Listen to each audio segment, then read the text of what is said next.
जगह जगह धरना प्रदर्शन हुई और सरकार ने उनका दमन करते हुए ये कहते हुए कि आप अगर विरोध करेंगे इस योजना का तो आपको नौकरी नहीं मिलेगी। कहीं ना कहीं ये दमनात्मक कार्रवाई है, जिसकी वजह से हमारे युवा भाई, हमारे युवा साथी डर गए।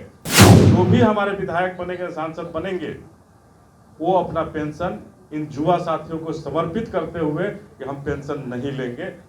जनतांत्रिक विकास पार्टी के राष्ट्रीय अध्यक्ष अनिल कुमार ने कहीं ना कहीं केंद्र सरकार को अब चुनौती दे दी है और साफ साफ लफ्ज़ों में कह दिया है कि युवाओं के साथ अन्याय और उनके भविष्य के साथ खिलवाड़ नहीं होने देंगे। युवाओं की लड़ाई अब अनिल कुमार लड़ेंगे। देखिए, अग्निपथ योजना को लेकर देश के युवा सड़कों पर दिखे और जिस तरीके से प्रदर्शन हुआ, अब अनिल कुमार का मानना है कि कहीं ना कहीं युवाओं के भविष्य के साथ खिलवाड़ हो रहा है, युवाओं को डराया धमकाया जा रहा है और अब युवाओं की लड़ाई अनिल कुमार और उनकी पार्टी जनतांत्रिक विकास पार्टी लड़ेगी। क्या कुछ कह रहे हैं अनिल कुमार, सबसे पहले आप वो सुनिए। कहीं ना कहीं जो बिहार के अंदर न्याय नहीं मिलने का जो ज़्यादा बिहार सरकार का, सुशासन बाबू का जो सरकार है, ये हमें न्याय नहीं दे पाती है।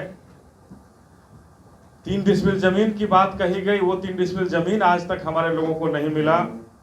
हमारे बच्चों को पढ़ने के लिए, इंजीनियरिंग पढ़ने के लिए और मेडिकल पढ़ने के लिए तैयारी कराने की बात कही गई और वहां भी ये सरकार फेल हो गई। 2 साल के बाद उन सारे बच्चों को वापस बुलाना पड़ा। ये सरकार कहीं ना कहीं झूठ का पुलिंदा है और इसी से उबकर लोक जनतांत्रिक विकास पार्टी के दामन को थाम रहे हैं और मुझे पूरा भरोसा है कि इन लोगों के आने से पार्टी मजबूत होगी और बिहार के अंदर एक नई कहानी लिखने के लिए हम लोग आगे बढ़ेंगे और निश्चित रूप से बिहार भीम पथ पर चल करके सबसे आगे, जो आज पीछे भारत में सबसे पिछले पायदान पर खड़ा है बिहार, नीतीश कुमार जी के 17 साल के शासन के बाद बिहार हमारा आज भी सबसे पीछे के पायदान पर खड़ा है। तो निश्चित रूप से जनतांत्रिक विकास पार्टी उसको आगे ले जाने का काम करेगी। आज जो भारत की जो हालात हो रही है, आज लोग 4 साल के सैनिकों की बहाली हो रही है। अभी आपने देखा उसके लिए कितने हमारे युवा भाई रोड पर आए, जगह जगह धरना प्रदर्शन हुई और सरकार ने उनका दमन करते हुए ये कहते हुए कि आप अगर उस में शामिल होंगे, विरोध करेंगे इस योजना का, तो आपको नौकरी नहीं मिलेगी। तो कहीं ना कहीं ये दमनात्मक कार्रवाई है, जिसकी वजह से हमारे युवा भाई, हमारे युवा साथी डर गए और डर करके इस आंदोलन को उन्होंने तत्काल बंद कर दिया कि चलो 4 साल की नौकरी ही तो हमें मिल जाएगी। तो जनतांत्रिक विकास पार्टी आगे इस लड़ाई को लड़ना चाहती है और कहना चाहती है कि हम बाबा साहब को मानने वाले लोग हैं, सरदार पटेल को मानने वाले लोग हैं और संविधान ही हमारी ग्रंथ है। चाहे वो धर्म ग्रंथ हमारे मान लें या जो भी माने, संविधान ही, बाबा साहब का बनाया हुआ संविधान ही हमारे लिए सर्वोपरि है।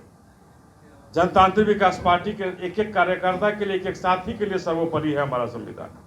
तो हम जनतांत्रिक विकास पार्टी की तरफ से कहना चाहते हैं कि जिस तरह से 4 साल हमारे सैनिकों के लिए, हमारे युवा भाइयों को नौकरी के लिए आप समय दे रहे हैं कि बिना पेंशन 10 लाख रुपए लेकर के आप घर चले जाइएगा। हमारी पार्टी इस पर काम करना चाहती है, हम लोगों की पार्टी जनतांत्रिक विकास पार्टी इस पर काम करना चाहती है और इस आंदोलन को आगे बढ़ाते हुए ये कहना चाहती है कि क्या हमारे बिहार के जो विधानसभा के सदस्य हैं, भारत के लोकसभा के जो सदस्य हैं, क्या बिना पेंशन वो काम करेंगे? जनतांत्रिक विकास पार्टी इनके समर्थन में आज ही ऐलान करती है कि हमारा आगे आने वाले चुनाव में जो भी हमारे विधायक बनेंगे, सांसद बनेंगे, वो अपना पेंशन इन युवा साथियों को समर्पित करते हुए कि हम पेंशन नहीं लेंगे। इस बात के लिए कृत संकल्प होकर के हम आगे काम करेंगे। शामिल हुए हैं, इनको धन्यवाद देते हुए और बिहार की लड़ाई को मजबूती से लड़ने के लिए इन सबको बहुत बहुत धन्यवाद। जय हिंद, जय भीम, जय पटेल। तो आपने सुना अनिल कुमार को। साफ तौर पर अनिल कुमार का कहना है कि युवाओं को डराया जा रहा है, धमकाया जा रहा है, उनके भविष्य के साथ खिलवाड़ किया जा रहा है और ये सब उनकी पार्टी बिल्कुल भी कतई भी बर्दाश्त नहीं करेगी।